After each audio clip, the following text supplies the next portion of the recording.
mbokk yeeg xaritu auditeurs yi salaamaaleykum ñoo ngi leen di nuyu kenn ku nekk ci sa tur ak sa sant mbokk yeeg xaritu téléspectateurs yi internautes yi salaamaaleykum tey di altine ñu leen di nuyu te di leen siyaare di fanweeri fan ci weeru juin 2025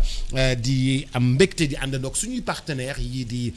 Crédifone nag nga xam ni moom mooy liggéey ak Samsung Crédifone moom moo leen indil la facilité ti jël téléphone portable di ko fay par weer nga xam ni nag weer wu jot à partir de 15 000 francs ngay fay ça dépend ci téléphone portable Samsung bi nga xam ni moom nga jël yaa xam Galaxy A6 A0 A06 A26 Galaxy A26 wala sax nga dem ba yi nga xam ni moom mooy yi gën a top ci Samsung ba ci ultra yeeg yëpp nga xam ni nag da nga koy fay par weer nga xam ni nag jamono yi taximaan yi foofu la ñu jël taximaan yëpp ku nekk da ngay ñëw di jëlal sa soxna benn téléphone ba mu noppi di ko fay ndànk-ndànk c'est assez original comme démarche avec Crédifone ngeen woo leen ci 78 573 88 88 78 573 88 ñi ngi nekk Mermoz di gërëm bu baax a baax suñu partenaire bi nga xam ni it moom moo di Ombilico nga xam ni it moom tamit dafa def facilité pour tout le monde ci wàllu ameublement nga bëgg lal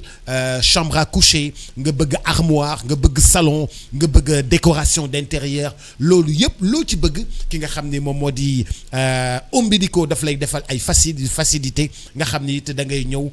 tànn lal bi nga bëgg di fay ndànk-ndànk ñu dencal la ko ngay fay ndànk-ndànk di ko gërëm bu baax a baax di ko sant Ombilico di gërëm bu baax a baax IA service tamit di suñu partenaire nga xam ne IA service moom daf lay defal lépp loo xam ni da di maanaam indépendance ci wàllu électricité nga xam ni da nga daan jënd ngandam maamu groupe électrogène teg ko sa buntu kër léegi nag da ngay jënd rek batterie DBS li nga xam ni moom la groupe électrogène bu mag di def moom lay def te batterie bi kenn du ko gis du def bruit dañ koy teg fenn ci biir kër gi rek daanaka ci benn suufu escalier yi rek daal di koy branché ci courant bi bu courant coupé nga daal di am courant nga xam ni nag sa salon wala sa climatiseur wala li nga xam ni daal dimension bi nga bëgg bu dee lumière yi rek nga bëgg lumière yi dañuy tàkk bu dee da nga bëgg lumière yi ak benn clim wala ñaari clim muy tàkk ñooy les batteries DBS IA service bu fekkee ni tam da ngay tabax kër bu la neexee mu defal la tamit li nga xam ne moom moo di dimensionnement nga daal di am indépendance électrique daal di koy jaaree ci solaire kon jërëjëf waa DBS waa IA service di leen gërëm bu baax a baax di leen sant di nuyu tey siyaare monsieur Ndiaye di économiste di journaliste di bind ci wàllu économie te it doon liggéey ci économie boobu ba tey salaamaaleykum monsieur Ndiaye maa ngi lay nuyu di la siyaare. waaleykum salaam Boubacar di la nuyu am mbégte dellusiwaat fii ci altine di jàkkaarloog yow ci waxtaan bi nga xam ne bi te xëy na njëriñ lañ ciy wut ñun ñëpp mais en même temps aussi di may nopp ñi la may nopp. di la gërëm bu baax a baax di la sant tey dama bëgg ñu waxtaanee li nga xam ni daf ñoo xaw a amati te tiital ñu ñun ñëpp moom moo di loi des finances rectificative bi nga xam ni moom la ñu doon voté assemblée nationale nga xam ni nag débat yi bu ñu ko dégloo ñun ñëpp dañoo xaw a tiit ki nga xam ni moom moo di ministre bii di monsieur Diba mi ngi wax ni dette bi daal fi mu nekk nii métti goo xam ni réew mi dafa sonn lool ci wàllu li nga xam ni moom moo di xaalis conditionnalité yi nga ki nga xam ni moom moo di créance yi dafa ëpp waxuma la dette extérieure bi mais dette intérieure bi même problème la am boo dégloo waxtaanam nga xam ni moom boo koy xool sax da ngay xam ni dafa tendu très tendu ci li nga xam ni moom moo di bi muy wax ak député yi ci li nga xam ni moom moo di maanaam dette bi wax sax ne ñun dette bi gouvernement bi fi nekk du seen responsabilité benn yoon responsabilité wu ñi fi nekkoon la mais du loolu moom moo ñu soxal li ñu soxal mooy dette bi dafa jéggi dayoo ba jaaxal ko moom ci boppam mais nee na góorgóorlu rek mais vraiment affaire yi dafa difficile. wala mënatul nekk sax. mais Boubacar. mbir mi effectivement bu ñu suivre li am temps yi ci assemblée nationale bi naam ni nga ko waxee peut-être bon war na mën a jaaxal ñëpp ndax mbiru bor moom moo lëmbee réew mi mais ci wàllu boppam moom ministre de l'économie et des finances su ne mbir mi daf ko jaaxal ñun loolu moo ñu jaaxal parce que benn waru ko jaaxal. bu ko mbir yi dépassé kon ñun fu ñu jëm. voilà très bien xam nga tu te souviens de Titanic. Le film Titanic. Ouais. Quand le capitaine qui contrôle donc le bateau et qui voit un peu toute la navigabilité donc ci période bi mu toll bi mu ñëwee di waxtaan ak le commandant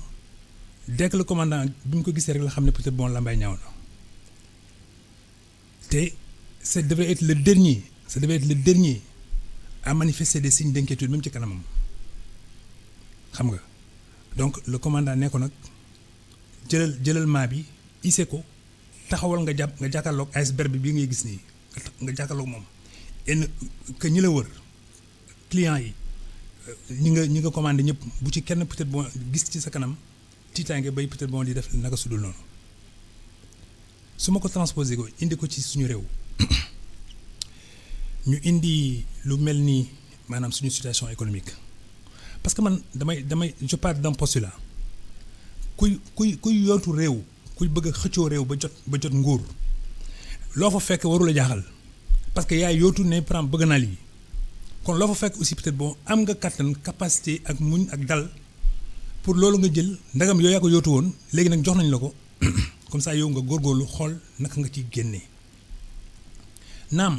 su fekkee ne peut-être bon li nga fa fekk dafa weesu sa njort en termes négatifs dafa weesu sa njort je pense que tu es déjà préparé psychologiquement moralement et même en tant que leader tu es préparé à affronter justement défi yu mel noonu léegi nag nga xool panam ban yoon ngay jël mais ci biir loolu waroo jaaxal sa askan. waroo tiital sa askan. sa askan kay da nga leen di ne léegi nag comme Churchill l'avait dit je ne vous promets rien que des larmes et de la sueur parce que wax jooju boo ko waxee ñi ko war a mën a dégg xam nañu ne am dara desatu fi lu dul liggéey après nag aussi ñun tamit fii bu ñu waxee lu ni mel bu ñu waxee ne peut-être bon dette bi wala bor bi weesu jéggi na dayoo léegi ñu xool peut-être bon voilà lan la ñu war a mën a def ci fànn yëpp benn pour fanq panam dette bi parce que emprunter surtout pour un État ce n'est pas la honte ce n'est pas une désapprobation de la sociale ni une sorte de culbute de la société non parce que c'est un paramètre de gestion de gouvernance l'endettement day fekk nag ñaar benn bi peut-être bon yow ci sa bopp nga am solvabilité te Sénégal am na solvabilité ça c'est le professeur Moustapha Kassé moo ko wax ñi ko wóoroon ñëpp ànd ak moom ne peut-être bon Sénégal am na solvabilité mais nit ñi ñoo jeexul fan la solvabilité bi nekk loolu benn mais ñaareel bi tamit sooy waxtaan ak sa askan nga leen di je ne sais pas à la belle expression en wolof laa di ne peut-être bon ngay diglee sangu te fekk yow peut-être bon doo sangu mais en vérité su fekkee ne peut-être bon li nar a ñëw mooy que peut-être bon voilà ñun ñëpp dañoo war a fagaru pour takk suñu dënn mais takk suñu ndigg tamit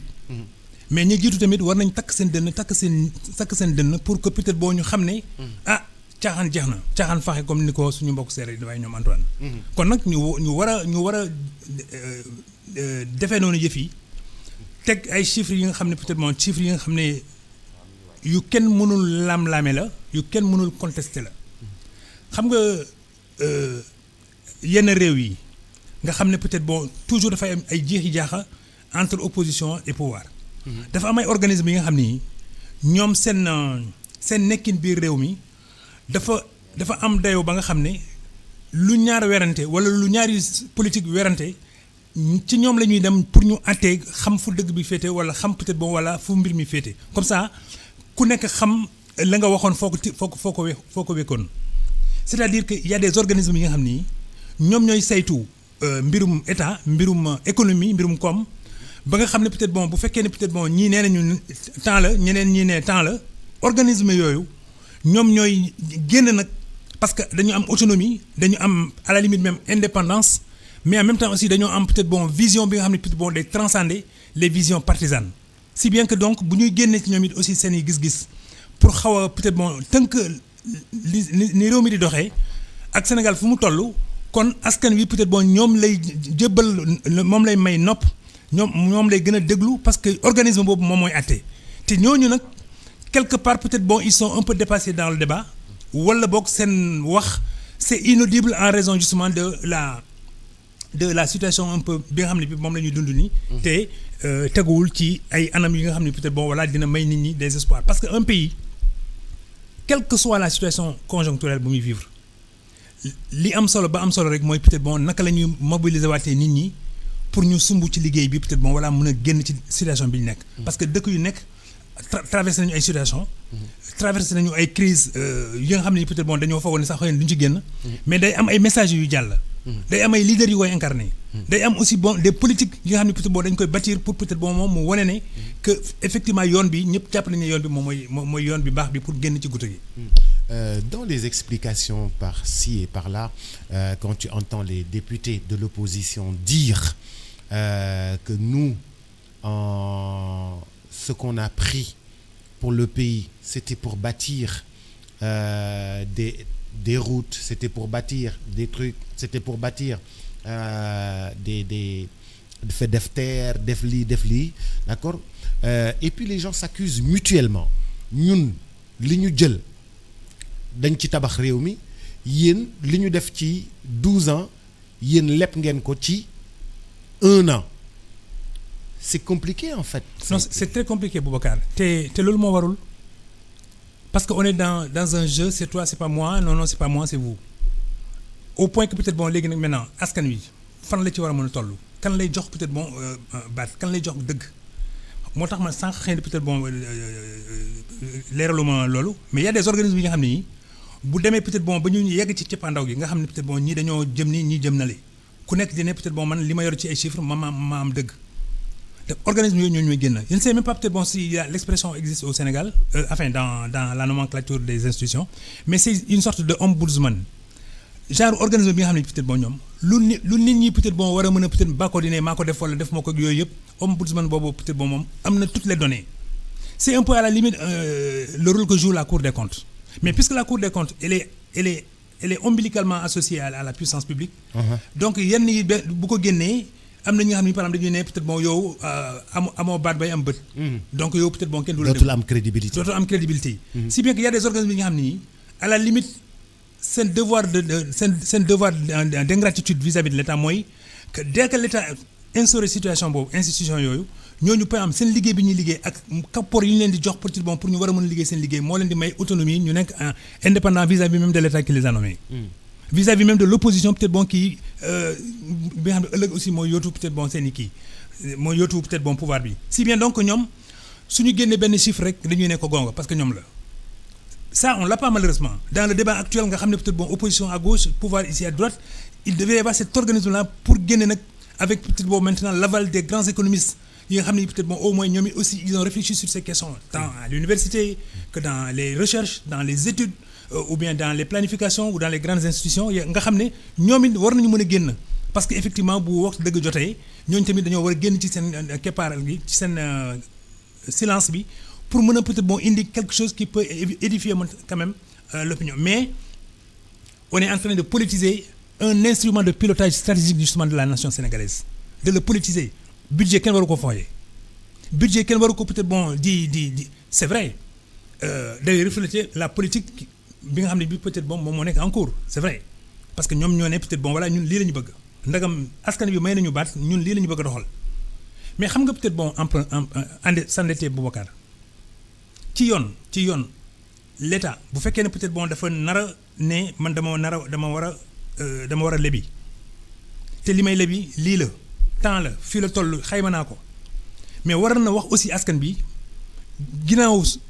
su ma lebi jee ngir lii la ndax yéen tamit ànd ngeen ci peut-être bon leb bi may lebi parce que après tout du man maay fay sur le coup mais mën na am sax ce sont les générations futures qui vont payer. kon kay nga war a xam ne peut-être bon ñun bu ñuy leb war nañ sóoraale ñii ñëwi ëllëg ñu seet peut-être bon ndax dinañ leen bàyyil ëllëg ak ci biir peut-être bon ba ñoom aussi bu ñu ko hérité du dis ci seen i ay mag ñun en ce moment même nous sommes en train de payer des engagements depuis Senghor on est en train de payer des engagements depuis Abdou Diouf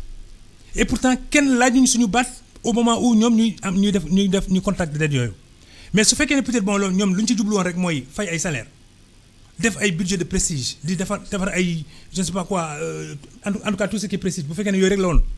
mais loolu certes ils l'ont emprunté te peut-être ils avaient la crédibilité pour emprunter mais finalité bi tey peut-être bon la jaaxal na ñëpp parce que nee nañu à la limite aujourd'hui chaque citoyen sénégalais ci sa ndodd 1 million mu ngi ci kaw 1 million mu ngi ci mbagg n'importe lequel des sénégalais d'aujourd'hui bu ñu xaymaa peut-être bon les 10 000 milliards la kon kay nga war a xam ne peut-être bon donc ñoom bu ñuy dem di lebi war nañu sóoraale askan wi parce que askan wi aussi am na ci baat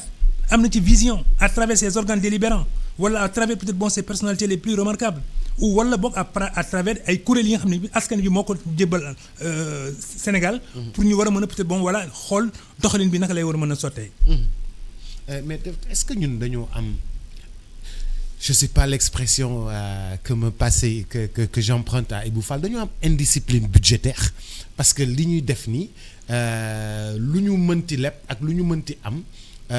daanaka day dem ci fay ay nu mu tuddati lépp dañ koy def ay dépenses d'exécution fi mu nekk nii benn indiscipline budgétaire boo xam ne bu ñu lebee léegi rek dañ koy fayee ay salaire fayee ko ay fii daw lebiwaat fayee ko ay fii fayee ko fay daw lebiwaat fayee ko fii fu mu nekk dañuy wër di daw di leb di wër di daw di leb di wër di daw di leb fu ñu dégg ni mën nañ ñoo jox rek ñu daw gaaw jëli ko gaaw. et puis kay ma wax la. xam nga bu njëkk ba. amoon nañu ay boru à moyen ou à long terme mais léegi bor yi ñu am yëpp c'est des bor peut-être bon à très court terme c'est-à-dire chaque année effectivement am na ay bor yi nga xam ne peut-être bor nañ leen war a mën a fay donc c'est des engagements à très court terme. si bien peut-être bon que engagement yooyu bu fekkee ne peut-être bon ñi ngàngatee nguur gi sóoraale nañu peut-être bon voilà genre engagement yooyu ñu am à un moment donné ñoom ci seen bopp war nañu tiit parce que le cumul des engagements dafay yaatal peut-être bon voilà. maanaam boo boolee engagement yëpp. loolu mooy cumul bi. boo boolee yëpp. war na la jaaxal et en même temps aussi peut-être bon donc soo leen diviser maintenant par les séquences temporelles yu ñu consacré ci paiement engagement yooyu. day wane ne peut-être soit chaque weer war nga fay benn bor wala chaque année war nga fay benn bor. donc marge yi ñu la daan may ñu ne peut-être bon avec un moratoire de 6 mois comme ça nga xaw a jafanduwaat xaw a jekkalaat sa toogin et puis en même temps aussi nga war a utiliser maintenant li nga emprunté woon. pour mën a xool peut-être bon voilà su fekkee ne dugal nga ko fi nga ko war a dugal mu jur li mu war a jur kon aussi nga war a mën di delloo bor boobu yooyu yëpp peut-être bon dañ ko teg. nga xam ne peut-être bon institution yu mag yi noonu la ñuy organiser peut-être bon seeni rapport ak les États mais États yi ci seen bopp aussi parce que c'est des responsables devant leur nation. ñoom ci seen bopp aussi peut-être bon bu ñuy engager peut-être bon des dettes de cette nature war nañu xool ëllëg ak ci biir peut-être bon yan capacité d'endettement la ñu am mais yan capacité de remboursement de la dette la ñu war a mën a am mais comme nee naa la peut-être bon pexe du ñàkk mukk à un État pexe du ñàkk mukk ci un État. État bi à un moment donné nag moom mooy toog jàkkaarloog peut-être bon ay situation am la conjoncture. xool aussi l'environnement immédiat. xool aussi peut-être bon l'environnement extérieur. dans un des aspects bi ñu créé moi je peux saluer par exemple cette mesure-là de dire que nous réglons l'endettement intérieur mais attention c'est-à-dire que dafa am ay kuréel yi nga xam ne dañoo lebaloon nguur gi xaalis soit des établissements privés wala des entités bancaires wala de ñoom ñoo xam bu fekkee ne la dette intérieure la ñu fay conséquence non avantage bi mooy deux choses premièrement. da ngay réinjecter les liquidités sur l'économie donc affaire bi di dox Boubacar di jot may jot keneen di jot du noonu ça c'est dina feeñ ci paiement de la dette intérieure. loolu de war na gaaw. loolu war na gaaw trop. loolu benn. waa réew mi ma yónni woon monsieur Ndiaye nee nañ ma wax la ni. loolu war na gaaw trop. te loolu. boo amee fay dette yi ba dette intérieure. dette intérieure bi fay ko war na gaaw lool. mais xaaral ma yokkale ci leneen sax lu lay wan ne dafa war a gën a gaaw. entreprise yi. ñu ci bëri fi mu nekk nii peut-être bon dañoo toog ci surtout les chefs d'entreprise. fi mu nekk nii ils ont fait un gel des investissements. dañ ko gelé parce que xamuñu ëllëg naka la nar a tëddee donc waruñu peut-être bon di génneewaat encore yeneen ci seen gafaka yeneen koppar di ko réinjecté waat. parce que dara wóoruwul ndagam peut-être ki la waroon fay nee na moom peut-être teg na ci concom kon kay yow ndagam conc boobu peut-être bon teggiwuñ ko yow xamoo peut-être ëllëg nan la war a mel kon toi tu diffères un peu investissement yi nga waroon def. mais soo ko différé tu ne recrutes plus. donc l'emploi lui-même il est un peu précaire. Et puis deuxième facteur bi nga xam ne par exemple moom moo lay gën a jaaxal sax. que ñi nga yor déjà ñuy liggéey ci entreprise bi. ndagam peut-être bon y a pas de flux financier. ba nga xam ne peut-être bon yow xaw na ruisseler ci yow. kon yow déjà li lay gën a soxal encore mooy ci sa personnel bi ndax du am ñoo ciy wàññi. bu doon ñaar nga wàññi kenn bu doon ñett nga wàññi benn genn wala ñett ainsi de suite ba nga xam ne au moins tu auras étoffé sa personnel ba nga xam ne tu fonctionnes avec le strict minimum en raison justement de la conjoncture qui est gérée. Donc loolu benn mbir la ñaareelu mbir bi mais su fekkee ne dette intérieure bi fay nañ ko ba pare entreprise yi ci seen bopp mais avec les dettes croisées entreprise sangam yoreloon na entreprise sangam dara.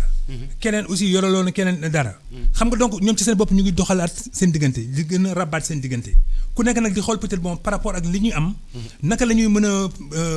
saafonte ba ñu nangu ne peut-être bon léegi kat am na lu dugg ci koom bi wante aussi yegg na ci ñoom entreprise yi léegi nag war nañu amaat maintenant un courage ñu jël seen courage à deux mains pour peut-être bon di songandoo yenn yi. Le plus important maintenant c'est de songandoo bu njëkk boobu chacun dafa doon bëgg a di song benn mbir mais comme amatuñu kattan boobu donc il faut qu'il soit plutôt à deux ou à plusieurs pour di mën a songandoo benn mbir maanaam bu fekkee ne am na 4 ou 5 chefs d'entreprise yu doon dem sur le marché international di jëli ay intrants. te intrants yooyu d'abord yokku na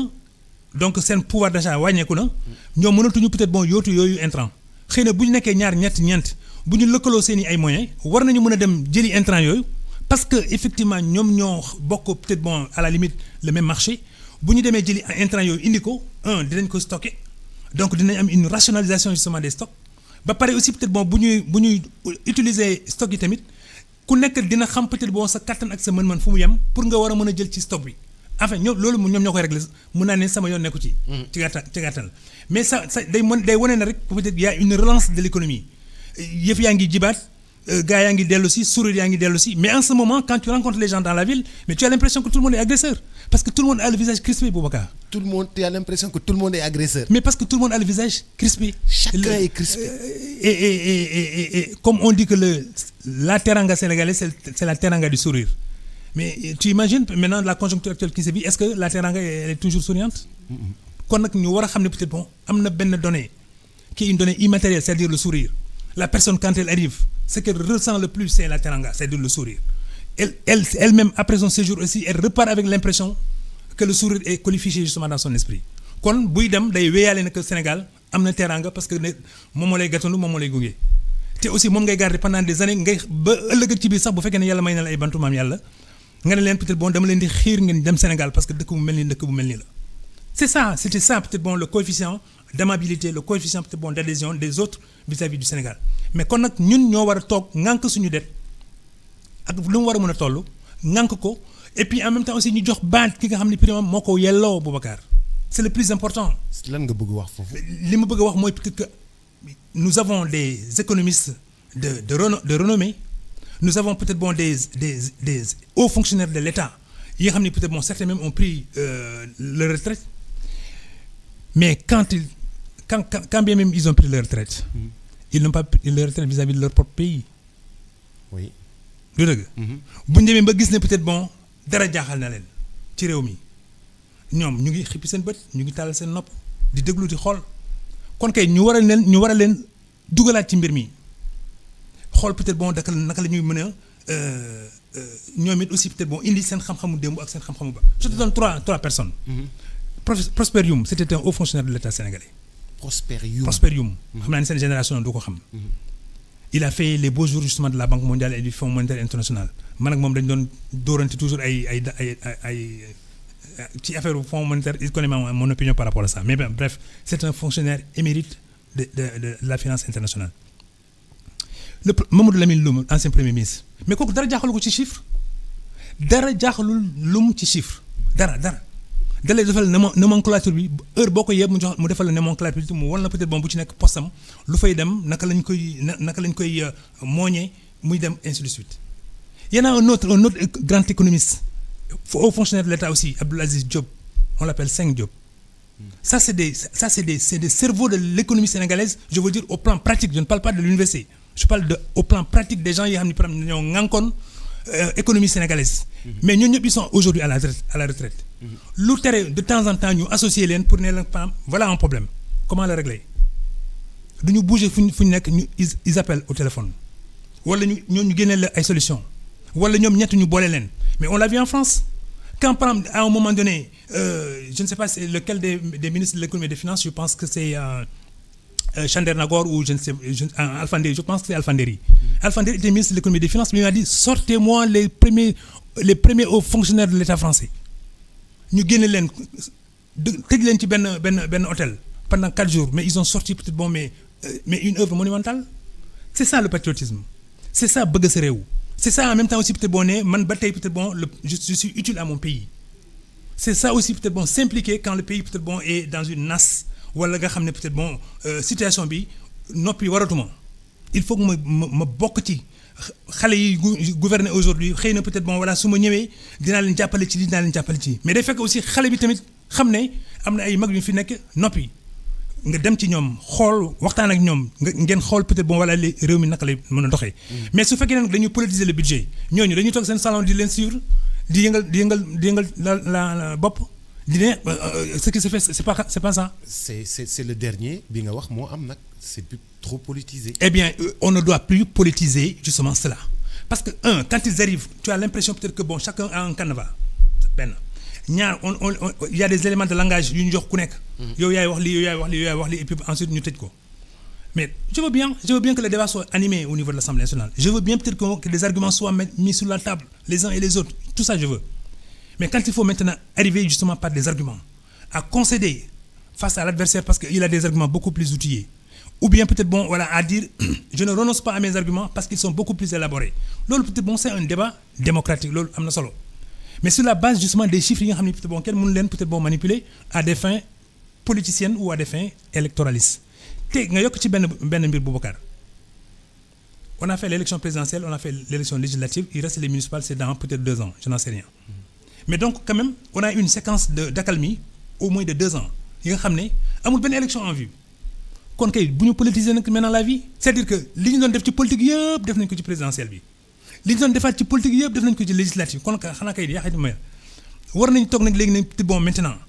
que ceux qui sont au pouvoir gouvernent et que l'opposition s'oppose, mais que ce soit dans une intelligence de situation entre ñoom ñaar ba nga xam ne peut-être ñoom ils élaborent maintenant les prochains concepts yi nga xam ne peut-être ñoom lañ mën a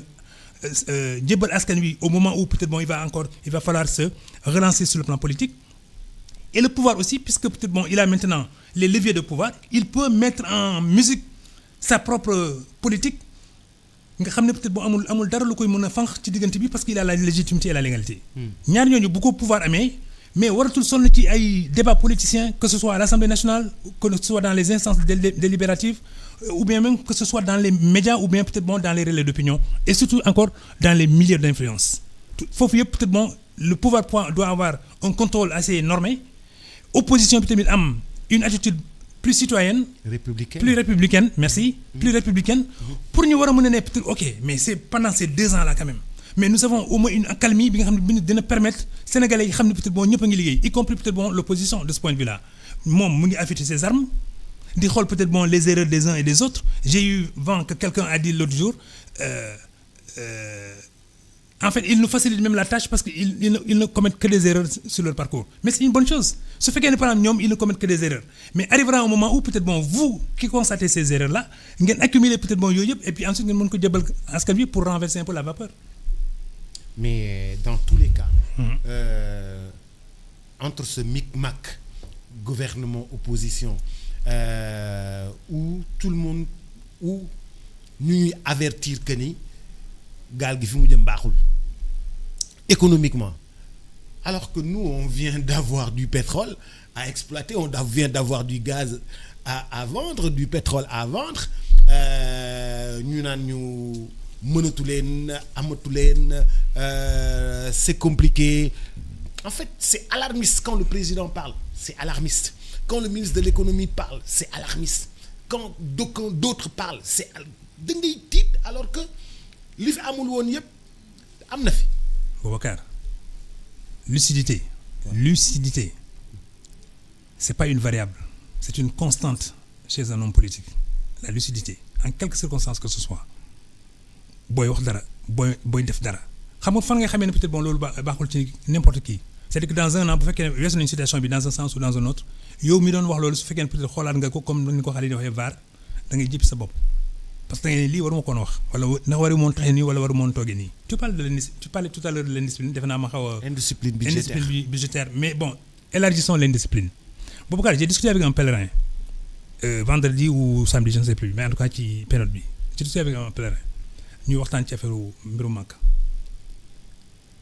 Il est impressionné par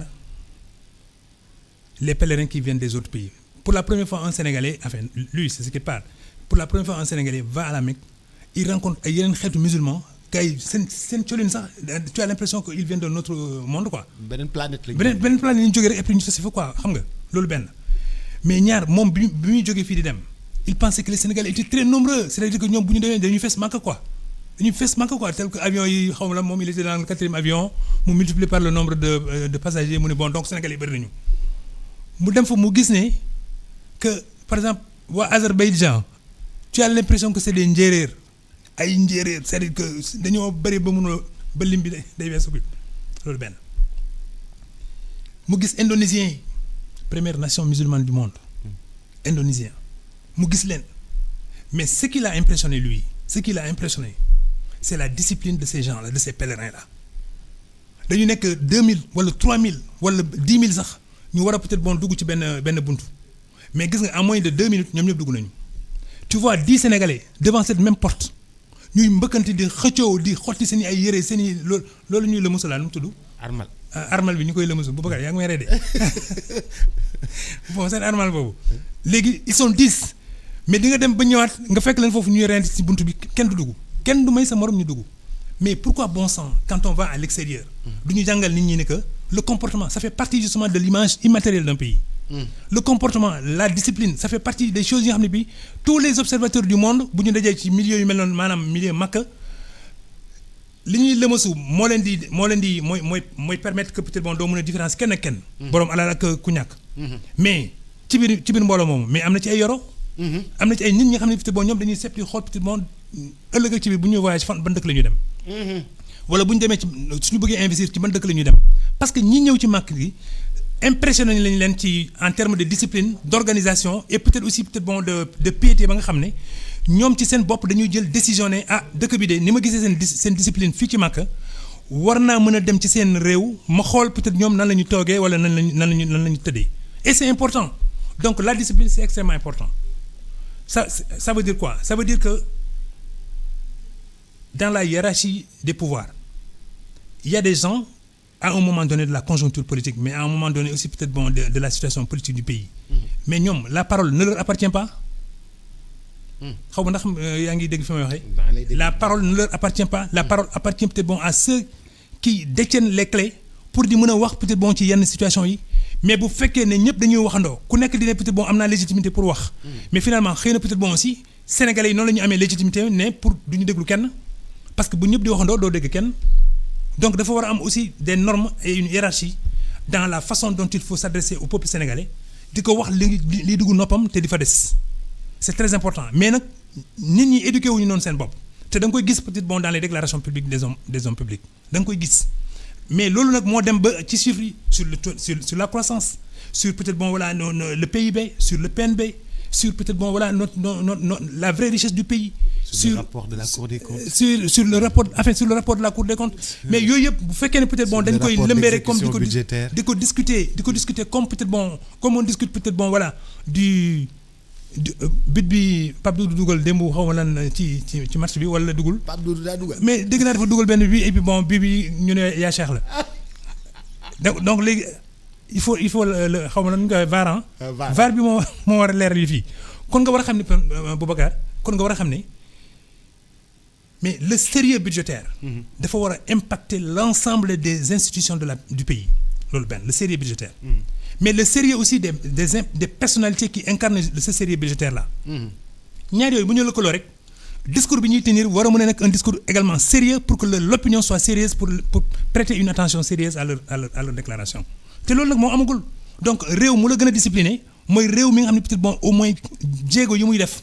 ñooy gën a nekk ay jéego yuy peut-être bon jolli. et ça nous n'en sommes pas encore là parce que boo xoolee peut-être bon ku nekk da nga am say propres chiffres te say chiffres doy nañ la. doo wax fan nga ko tibbee doo wax ki la ko jox des fois sax da ngay suturaal ñi la ko jox parce que peut-être bon waa compte tenu de leur statut ou quoi que ce soit si bien que yooyu yëpp peut-être bon bu lëkkaloo day affaiblir un peu la parole publique mais day affaiblir aussi la puissance publique. Or dans les rapports contradictoires yi nit ñi di am ku ci nekk peut-être bon ni nga waree am kàddu pour nga jébbal askan wi peut-être bon sa gis-gis ak sa xoolin war na mën a peut-être bon may askan wi peut-être bon ñoom ci seen bopp ñuy seet nag naka la yëf yi di tëddee. Et c'est là où maintenant il y a une difficulté majeure parce que le ministre de l'économie et des finances. kan mooy dalal suñu xel kenn dalalul suñu xel. mais kenn dalalul suñu xel ci ci ay ëllëg yu leer kenn dalalul suñu xel. oui mais xam nga quand on projette un avenir sombre sur le pays. kooku bokkul ci li dalal xel. Quand on projette un discours sombre sur le pays. boo xoolee la gravité avec lequel le ministre Diba parle sur les finances publiques, la gravité avec laquelle il parle, tu as peur. waaw loolu laa wax sànq ne c'est-à-dire que néew ma ne peut-être bon il devrait effacer un peu peut-être son visage et le rendre beaucoup plus avenant en s'adressant effectivement bon yooyu yëpp les textes à travers nu muy waxee da nga tu sens la gravité. Non, je pense qu'on a transcendé cette question. On a transcendé cette question pour que le ministre de l'économie et des finances il doit être peut-être bon le garant d'abord de la stabilité du pays. Il doit être maintenant celui qui pilote les économies, disons les stratégies de ce pays-là. C'est un rouage essentiel dans le truc. On dit que c'est pas un ministère de souveraineté, mais moi j'ai toujours contesté ça. Le ministère de l'économie et des finances c'est un ministère de souveraineté, au même titre que la défense, l'intérieur, les affaires étrangères et j'en oublie. Donc yooyu yëpp bu ñu ko tegee ci un ministre de l'économie et des finances xëy na peut-être bon. Je me souviens, il y a des ministres quand ils sortaient du bureau du président Abdou Diouf ou bien du président Macky Sall, mais ils avaient les oreilles qui bourdonnaient. Parce que peut-être bon, les deux présidents, ils ont encore plus d'informations que le ministre même sur son département. Donc il en ressort, il est complètement désorienté. Du xam sax otom fu mu ko garé bi muy dugg peut-être pour voir le président. Mais yooyu peut-être bon, tu vois, c'est dans la transcendance entre peut-être bon le patron et son ministre. Mais maintenant, les ministres sont outillés pour avoir des éléments d'information qui, face au président de la République, face au premier ministre, ils peuvent peut-être bon contre-argumenter, mais pour consolider peut-être bon voilà le pilotage stratégique wane ne peut-être bon réew mi peut-être bon war na mën a génn ci goutte gi mais permettez-moi moi ministre de l'économie et des finances d'aller dans tel sens pour ma nekk peut-être bon justement vous me donnez des marges yu may permettre may progresser mais fekk aussi génnuma géew yooyu yëpp peut-être bon voilà dañ koy discuter donc pour répondre un peu à la question kan moo ñu war a mën a peut-être bon apaiser mais c'est d'abord les tenants du pouvoir ils doivent réfléchir à la façon dont il faut s'adresser à ce pays-là pour que peut-être bon ils sont l'incarnation de l'assurance, de la sérénité et d'un avenir probablement radieux vu peut-être bon voilà toutes les opportunités que le Sénégal a de prospérer d'abord, de sortir du guêpier et en même temps aussi peut-être bon voilà de dire que le demain sera un demain souriant. Oui, mais c'est pas ce qui se passe malheureusement. Oui, mais puisque c'est pas ce qui se passe, mais déplorons-le et montrons qu'il y a des voies. Nous n'avons pas de marge de manœuvre budgétaire du président. La dette est presque insoutenable du ministre du budget et d'autres. On sent à travers ces explications une faillite presque du pays. C'est dommage parce que Boubacar, le président Abdou Diouf a été confronté à deux réalités. Je n'aime pas citer l'exemple du président Abdou Diouf, mais parce que bon voilà pour des bon bref, le président Abdou Diouf a fait face à l'ajustement structurel. Je nommais tout à l'heure Abdou Aziz Diop 5. Le gouverneur Fadiga, de retour d'un voyage à Washington avec le président dans le même avion, il dit bon oui mais qu'est-ce que tu comprends de ce que les banques mondiales là commencent à parler là ajustement c'est quoi? Le gouverneur lui dit dans votre propre pays vous avez un jeune Sénégalais parce qu'il était jeune aussi au début des années 80. Un jeune là, je lui dirais de vous faire une note de situation et ensuite mu expliquer l'ajustement structurel c'est quoi nga génn ci goutte yi. Bi ñu ñëwee en moins d'une semaine, Aziz a déposé auprès de son patron, le gouverneur de la Banque centrale, mu déposé justement cette note-là. Il paraît que c'est un modèle de présentation justement d'une situation de crise. Modèle de présentation d'une situation de crise. Crise bu demee ba am. nan lañ ciy génnee. Xam nga donc peut-être ñun on a des références. Léegi note boobu le gouverneur aussi jébbal ko le ministre de l'économie et des finances, le ministre de l'économie et des finances jébbal ko le premier ministre jox ko président de la République. Boubacar yaa ngi may suivre. maa ngi lay suivre. xoolal ma yooyu mais tey am na ay ministres yi nga xam ne peut-être dañuy foog ne peut-être seen doole mu ngi ci dans le sens où peut-être bon ils peuvent escamoter toutes les étapes pour dem directement gisi kilifa gi loolu du ndamu kenn c'est-à-dire que ku nekk nañ li ñu ko jëbal ci ndombo tànk bu ko sàmmee rek ëllëg ak ci biir la mu fa mu war a nekk ëllëg bu fekkee ne peut-être bon moom aussi bu ñu ko fayee borom du ko neex kon war na sàmm peut-être bon ni muy fayee borom moom déjà à ce moment là loolu benn le deuxième truc c'est au moment de la dévaluation du franc CFA. Oui. Balladur était au pouvoir en France. Donc le président ivoirien et le président sénégalais toog xool yëf yi dans l'esprit des Sénégalais on a dit oui ils vont dévaluer non ils vont pas dévaluer ça dund nañ ko même bu fekkee ne on n'était pas encore aux responsabilités. Oui. Mais dund nañ ko fii. Tu imagines par exemple si peut-être bon il y avait une sorte de coow bu dul jaar ci Sénégal ñi yore seen xaalis war ko changer en euros et il y a eu des Sénégalais man boo ma nee ma limal la ci 20 yi nga xam ni peut-être bon du tac au tac quand ils ont appris peut-être la nouvelle tout de suite ils ont changé en euros en franc français ou en euros donc loolu moo lay wan ne peut-être bon à un moment donné quand tu es confronté à des réalités yi nga xam ni peut-être bon indépassables mu laaj ci yow peut-être beaucoup plus de sérénité mais toujours de la lucidité pour ngay xool yi fi naka lay doxee da ngay teelu nga dal nga ne ci biir Sénégal am na ñu war a yor solution boobu. war naa leen mën a yóotu war naa mën a waxtaan ak ñoom ça c'est des prérogatives du pouvoir de. joint venture ci ñi nga xam ne ñoom expérience ñoo fi nekkoon ñoo ko jotoon liggéey ak ñii fi nekk loolu mooy tax ñu jëm ci kanam. mais su ma résumé. c'est incontournable Boubacar c'est incontournable. Maintenant nag on a des pépites aussi. De la nouvelle génération. ñoom tamit aussi peut-être bon parce qu'elles n'ont pas cette profondeur justement économique. Elles n'ont pas cette profondeur justement de trajectoire. xëy na bu ñu lëkkaloo ak mag ñi dinañu gis ay yoon pour mën a peut-être bon génn ci yenn yi xam nga. vous voyez peut-être bon quand vous allez dans les grandes campagnes rurales.